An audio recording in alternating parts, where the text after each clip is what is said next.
నేడు నేడు నేడు నీవు చూచుచున్న ఐగుప్తీల నీకు చూడవు అంతే. ఆ పక్వ దశకు వచ్చిన దాకా వెయిట్ చేస్తాడు.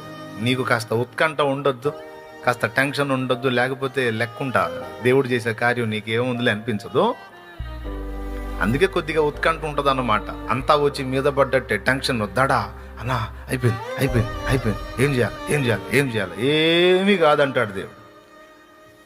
ఆయన అంటుంటాడు నీకు వినపడదులే, కొంచెం ఉత్కంఠగా ఉంటుంది.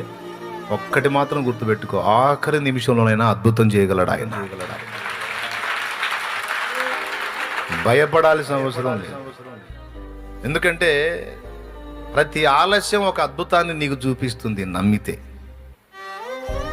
ప్రతి ఆలస్యం ఒక అద్భుతాన్ని చూపిస్తుంది నువ్వు నమ్మితే, విశ్వాసివై ఉంటే. ఊరకనే నిలుచుండి చూడు దేవుడు చేసే కార్యం అని.